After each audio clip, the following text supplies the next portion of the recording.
ونصلي على رسوله الكريم أما بعد بسم الله الرحمن الرحيم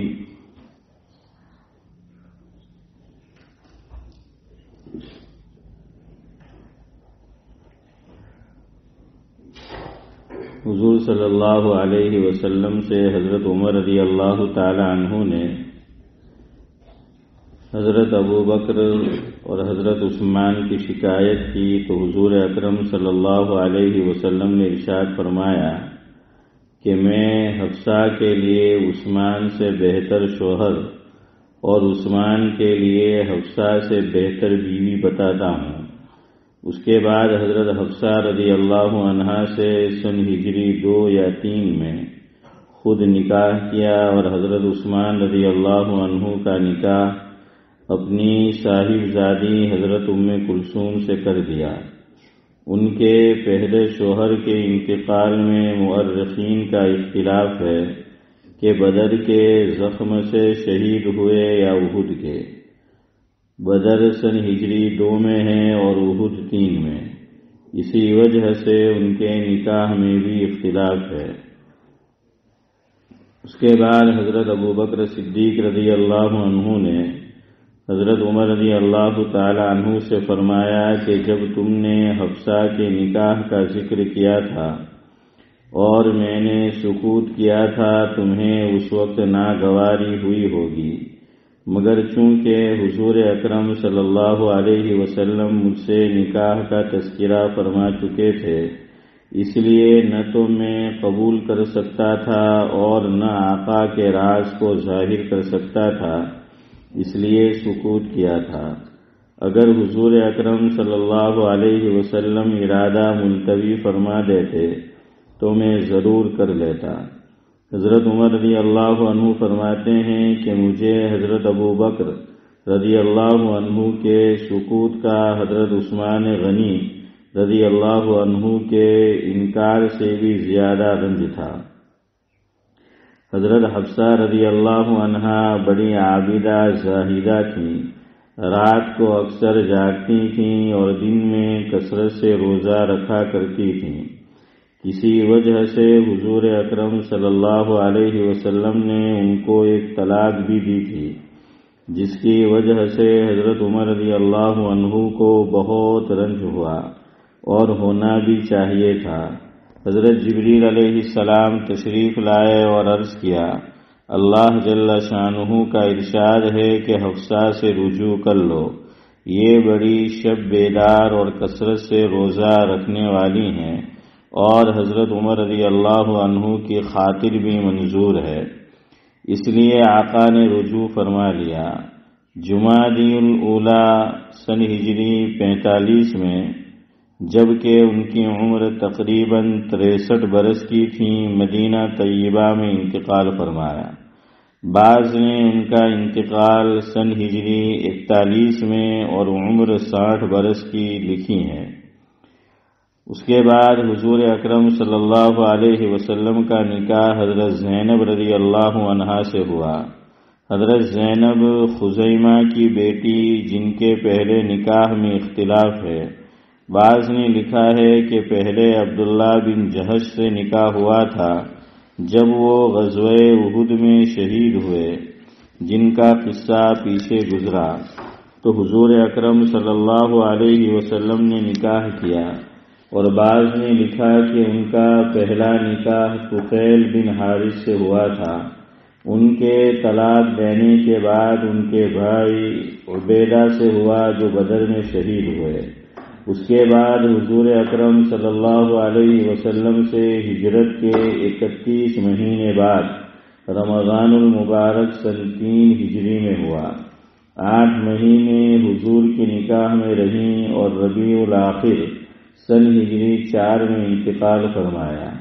حضور اکرم صلی اللہ علیہ وسلم کی بیویوں میں حضرت خدیجہ رضی اللہ عنہا اور حضرت زینب رضی اللہ عنہا 2 ہی بیویاں ایسی ہیں جن کا وصال حضور اکرم صلی اللہ علیہ وسلم کے سامنے ہوا، باقی 9 حضور کے وصال کے وقت زندہ تھیں جن کا بعد میں انتقال ہوا۔ حضرت زینب رضی اللہ عنہا بڑی سخی تھیں، اسی وجہ سے ان کا نام اسلام سے پہلے بھی ام المساکین یعنی مسکینوں کی ماں تھا۔ ان کے بعد حضور اکرم صلی اللہ علیہ وسلم کا نکاح حضرت ام سلمہ رضی اللہ عنہا سے ہوا۔ حضرت ام سلمہ ابو امیہ کی بیٹی تھیں، جن کا پہلا نکاح اپنے چچا زاد بھائی ابو سلمہ سے ہوا تھا، جن کا نام عبداللہ بن عبد الاسد تھا۔ دونوں میاں بیوی ابتدائی مسلمانوں میں ہیں۔ کفار کے ہاتھ سے تنگ آ کر اول دونوں نے حبشہ کی ہجرت کی۔ وہاں جا کر ایک لڑکا پیدا ہوا جن کا نام سلمہ تھا۔ حبشہ سے واپسی کے بعد مدینہ طیبہ کی ہجرت کی، جس کا قصہ اسی باب میں گزر چکا ہے۔ مدینہ منورہ پہنچ کر ایک لڑکا عمر اور دو لڑکیاں درہ اور زینب پیدا ہوئی۔ ابو سلمہ رضی اللہ عنہ 10 آدمیوں کے بعد مسلمان ہوئے تھے۔ بدر اور احد کی لڑائی میں بھی شریک ہوئے تھے۔ احد کی لڑائی میں ایک زخم آ گیا تھا جس کی وجہ سے بہت تکلیف اٹھائی۔ اس کے بعد سفر سن 4 ہجری میں ایک سریہ میں تشریف لے گئے تو واپسی پر وہ زخم پھر ہرا ہو گیا اور اسی میں 8 جمادی الاخری سن 4 ہجری میں انتقال کیا۔ حضرت ام سلمہ رضی اللہ عنہا اس وقت حاملہ تھیں اور زینب رضی اللہ عنہا پیٹ میں تھیں۔ جب وہ پیدا ہوئیں تو عدت پوری ہوئی۔ حضرت ابو بکر صدیق رضی اللہ عنہ نے نکاح کی خواہش فرمائی تو انہوں نے عذر کر دیا۔ اس کے بعد حضور اکرم صلی اللہ علیہ وسلم نے ارادہ فرمایا۔ انہوں نے عرض کیا کہ میرے بچے بھی ہیں اور میرے مزاج میں غیرت کا مضمون بہت ہے اور میرا کوئی ولی یہاں ہے نہیں۔ حضور اکرم صلی اللہ علیہ وسلم نے ارشاد فرمایا کہ بچوں کا اللہ محافظ ہے اور یہ غیرت بھی انشاءاللہ جاتی رہے گی اور کوئی ولی اس کو ناپسند نہیں کرے گا۔ تو انہوں نے اپنے بیٹے سلمہ سے کہا کہ حضور اکرم صلی اللہ علیہ وسلم سے میرا نکاح کر دو۔ اخیر شوال سن 4 ہجری میں حضور اکرم صلی اللہ علیہ وسلم سے نکاح ہوا۔ بعض نے سن ہجری 3 میں اور بعض نے 2 میں لکھا ہے۔ ام سلمہ رضی اللہ عنہا کہتی ہیں کہ میں نے حضور سے سنا تھا کہ جس شخص کو کوئی مصیبت پہنچے اور وہ یہ دعا کرے اللہم اجرنی فی مصیبتی واخلفنی خیرا منہا، اے اللہ مجھے اس مصیبت میں اجر عطا فرما اور اس کا نعم البدل نصیب فرما، تو اس کو اللہ جل شانہ بہترین بدل عطا فرماتے ہیں۔ حضرت ابو سلمہ رضی اللہ عنہ کے انتقال پر میں یہ دعا تو پڑھ لیتی مگر یہ سوچتی تھی کہ حضرت ابو سلمہ رضی اللہ عنہ سے بہتر شوہر کون ہو سکتا ہے۔ اللہ جل شانہ نے حضور اکرم صلی اللہ علیہ وسلم سے نکاح کرا دیا۔ حضرت عائشہ فرماتی ہیں کہ ان کے حسن کی بہت شہرت تھی۔ جب نکاح ہو گیا تو میں نے چھپ کر جا کر دیکھا تو جیسا سنا تھا اس سے زیادہ پایا۔ میں نے حضرت حفصہ رضی اللہ عنہا سے اس کا ذکر کیا تو انہوں نے کہا نہیں، ایسی حسین بھی نہیں ہے جتنی شہرت ہے۔ امہات المؤمنین میں سب سے اخیر میں حضرت ام سلمہ رضی اللہ عنہا کا انتقال سن ہجری 59 یا 62 میں ہوا۔ اس وقت 84 سال کی عمر تھی۔ اس لحاظ سے نبوت سے تقریباً 9 برس پہلے پیدا ہوئی۔ حضرت زینب بنت خزیمہ کے انتقال کے بعد ان سے نکاح ہوا اور حضرت زینب رضی اللہ عنہا کے مکان میں مقیم ہوئی۔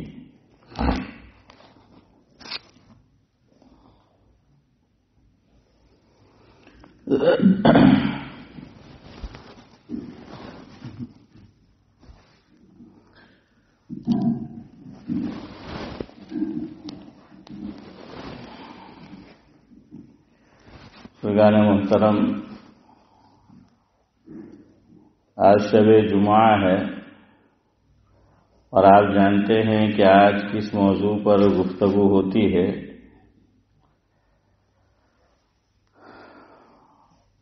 عام طور پر میں اپنی بات شب جمعہ میں حضور اکرم صلی اللہ علیہ وسلم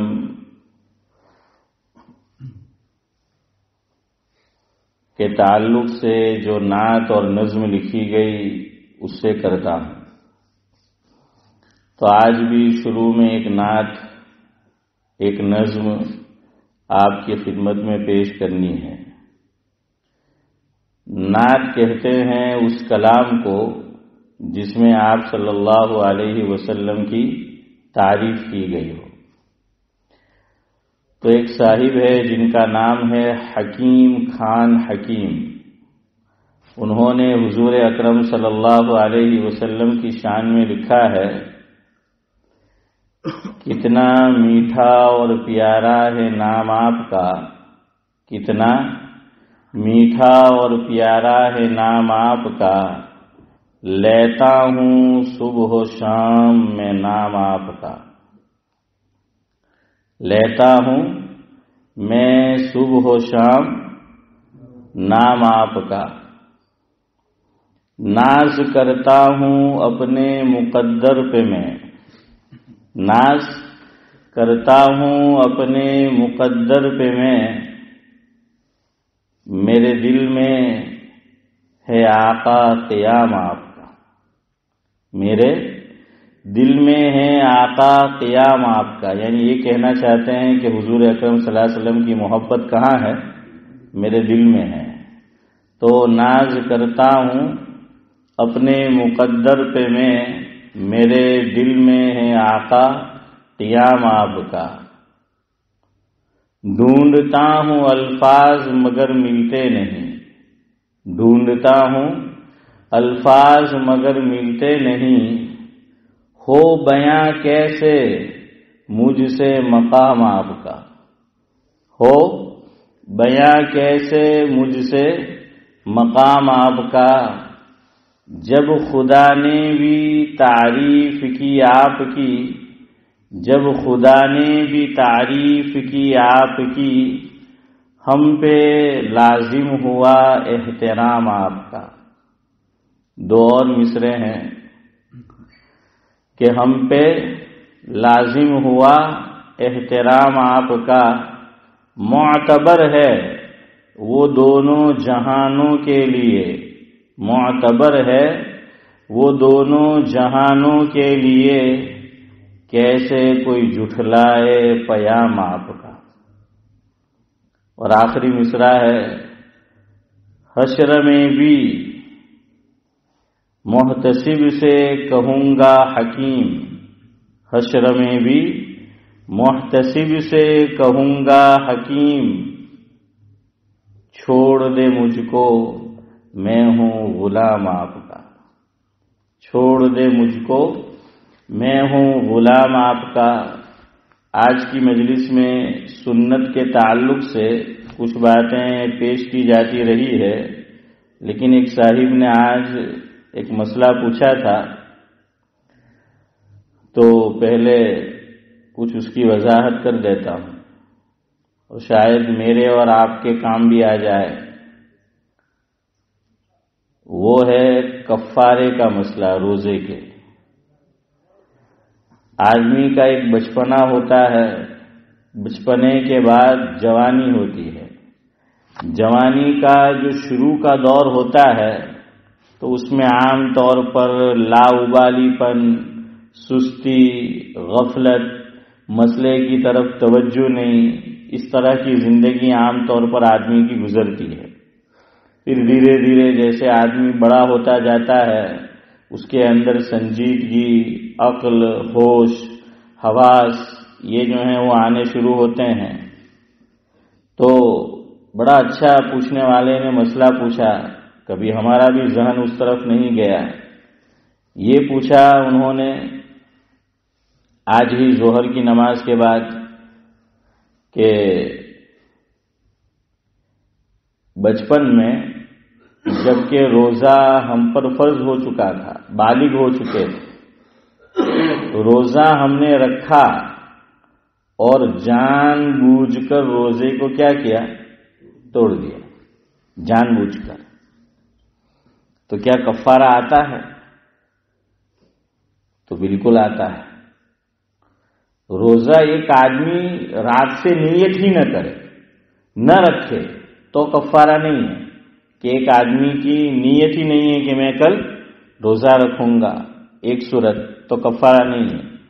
دوسری صورت کہ آدمی کی نیت ہے کہ روزہ رکھنا ہے، اس نے روزہ بھی رکھا اور بہت زیادہ اس کو پیاس لگی، سخت شدید اس کو پیاس لگی کہ پانی نہیں پیے گا تو خطرہ ہے کہ جان چلی جائے، قومے میں چلا جائے، یا یہ کہ بہت زیادہ بھوک لگی تو چاہے 15 منٹ باقی ہو چاہے 5 منٹ باقی ہو، شریعت اس میں رخصت اور گنجائش دیتی ہے، جبکہ پیاس انتہائی درجے کی لگ جائے۔ ورنہ دیکھیے تھوڑی بہت پیاس تو محسن بھائی سب کو لگتی ہے نا؟ اسی لیے جب ہم افطار کرتے ہیں تو اس وقت 2 دعا پڑھنی چاہیے، لیکن ہم ایک ہی پڑھتے ہیں اور شاید پڑھتے بھی نہیں بات ہے حسن بھائی، چونکہ روزہ اتنا لگا ہوتا ہے تو 2 دعا پڑھنے کی ہے۔ اب مسجد میں بھی ہمارے سلیمان بھائی ملا یا مولانا محمد وہ جب اعلان کرتے ہیں رمضان المبارک میں تو وہ بھی ایک ہی دعا بتلاتا ہے، اللہم لکا سمتو وعلی رزقی کا افطرتو، تو دوسری دعا وہ بھی نہیں بتاتے۔ تو دوسری دعا بھی ہے اور وہ پینی اور وہ دعا پڑھنی ہے پانی پینے کے بعد، شربت پینے کے بعد، فالودے میں آلودہ ہونے کے بعد، اس کے بعد جو ہے وہ دعا پڑھنی ہے، چونکہ الفاظ ہی اس کے ویسے ہے۔ وہ دعا کون سی ہے؟ دوسری آسان ہے دعا، سنی آپ نے بھی ہوگی، ہو سکتا ہے یاد بھی ہو، کوشش کرو رمضان المبارک قریب آ رہا ہے کہ اسے ہم پڑھے بھی۔ وہ دعا کون سی ہے؟ ذہب الظمأ وابتلت العروق وثبت الاجر انشاء اللہ تعالی۔ ذہب الظمأ، مفہوم یہ ہے کہ پیاس کیا ہو گئی؟ بجھ گئی، ختم ہو گئی، چلی گئی۔ وابتلت العروق، رگیں ہماری کیا ہو گئی؟ اور وثبت الاجر، روزے کے اوپر مجھے اور آپ کو جو ثواب ملنا ہے اللہ تعالیٰ کی طرف سے وہ کیا ہو گیا؟ انشاءاللہ وہ ثواب اللہ تعالیٰ ہمیں دے دے گا۔ تو دیکھیے اس میں بھی بتایا دعا میں کہ کیا ہے، پیاس بجھ گئی، معلوم ہوا کہ روزہ میں اور آپ رکھیں گے تو پیاس تو ستائے گی، پیاس تو ستانے والی، حضور خود اشارہ فرما رہے ہیں۔ اسی لیے پہلا لفظ دعا کے اندر یہ بتایا کہ ذہب الظمأ، کہ پیاس کیا ہو گئی؟ ختم ہو گئی، بجھ گئی۔ اس لیے پیاس تو لگنے والی ہے، تو مسئلے کو غلط مت سمجھنا، تھوڑی بہت پیاس لگنے پر روزہ توڑنے کی اجازت نہیں ہے۔ بہت زیادہ آدمی کو پیاس لگ جائے اور اب خطرہ ہے کہ پانی نہیں پیے گا تو جان چلی جائے گی، یا آدمی جو ہے وہ قومے کے اندر چلا جائے گا، ایسا اگر اسے محسوس ہو، اب چاہے 10 منٹ باقی ہے چاہے 15 منٹ باقی ہے، اور وہ سوچتا ہے کہ بھائی اب میں روزہ جو ہے کیا کر دوں، توڑ دوں، افطار کر دوں، تو بہرحال وہ روزے کو توڑ سکتا ہے۔ اور اس صورت کے اندر اس پر صرف کیا آئے گی؟ نہیں، کفارہ نہیں آئے گا۔ وہی آپ کو سمجھانا ہے کہ پھر سے سنو، کفارہ ایک صورت یہ ہے کہ آئندہ کل مان لو کہ رمضان مبارک کا روزہ، اور یہ بھی یاد رکھو کفارہ کس میں آتا ہے؟ صرف رمضان کے روزے میں آتا ہے۔ کفارہ کس میں آتا ہے؟ صرف رمضان المبارک کے روزے میں آتا ہے۔ آئندہ کل کا دن ہے جمعہ کا دن، اب میں یہ نیت کروں کہ چلو کل میں جو ہے وہ روزہ رکھوں گا، کل میں نے روزہ رکھ لیا اور پھر میں نے آدھے دن کے بعد یا یہ کہ کچھ کم و بیش روزہ میں نے افطار کر دیا، جان بوجھ کر افطار جو ہے وہ میں نے کر دیا، کوئی عذر مجھے نہیں تھا، تو کفارہ نہیں آئے گا۔ کفارہ جو آتا ہے وہ کس میں آتا ہے؟ رمضان المبارک کے روزے میں آتا ہے۔ کیوں؟ اس کی اپنی ایک اہمیت ہے۔ اللہ تعالیٰ اس روزے کی مجھے اور آپ کو مسلمانوں کو اہمیت بتلانا چاہتے ہیں، اور کل جو میں اور آپ اگر روزہ رکھے تو وہ نفل روزہ ہے، اس کا وہ مقام اور وہ مرتبہ نہیں ہے جو رمضان المبارک کے روزے کا ہے۔ تو بہرحال ایک صورت تو یہ ہے کہ کل مان لو کہ رمضان المبارک ہے اور ابھی سے میری نیت ہے ہی نہیں کہ مجھے روزہ رکھنا ہے، میں نے نیت ہی نہیں کی پہلے سے کہ میں روزہ نہیں رکھوں گا، اب دن میں کل میں نے کھا لیا، لیکن چونکہ میرا پہلے سے ذاکر بھائی روزہ تھا ہی نہیں، میں نے رکھا ہی نہیں، اس لیے کفارہ آئے گا نہیں آئے گا، ایک صورت۔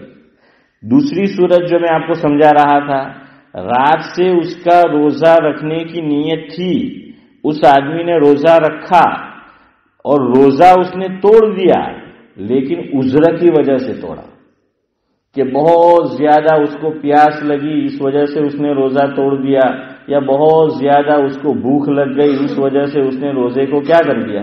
وہ توڑ دیا۔ تو حسن بھائی کفارہ آئے گا؟ ہاں نہیں آئے گا۔ مفتی حسن کہہ رہے نہیں آئے گا، وہ گنگوہی سے یہ خیرگامی ہے۔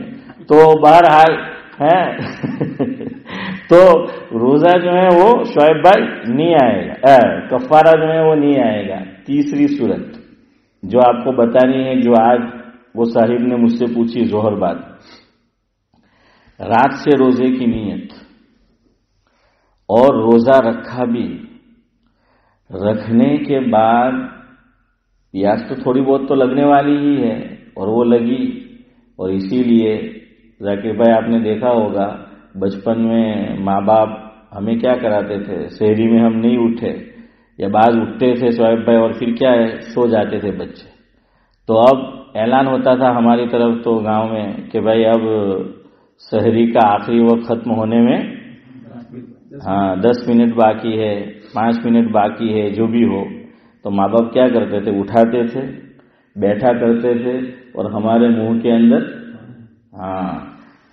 پانی کا گلاس جو ہے وہ رکھتے تھے ہمارے ہونٹ پر، اور ہمیں جو ہے وہ پانی پلاتے تھے۔ دوسرا، ماں باپ خود بھی ہم نے دیکھا کہ آخری عمل کیا ہوتا تھا؟ پانی، بالکل اخیر میں، کہ اب جو ہے وہ اعلان ہو گیا مسجد سے، تو اس سے پہلے یا اعلان ہونے کے بعد بھی ابھی کچھ وقت باقی ہوتا ہے، تو بہرحال آخری عمل عام طور پر آدمی کا کھانا نہیں ہوتا بلکہ پانی جو ہے وہ ہوتا ہے۔ ہو سکتا ہے حسن بھائی کا یہ ہو، ہاں بھائی اب دن بھر اس کی بھی تو پانی کی طرح طلب رہے گی ہے، تو ہو سکتا ہے حسن بھائی اگربتی جلایا گھی میں۔ تو بہرحال اسی لیے چونکہ وہ پیاس آدمی کو لگتی ہے، بھوک کم لگتی ہے، پیاس زیادہ لگتی ہے روزے کے اندر، اب کسی نے جان بوجھ کر جو ہے وہ روزہ توڑ دیا۔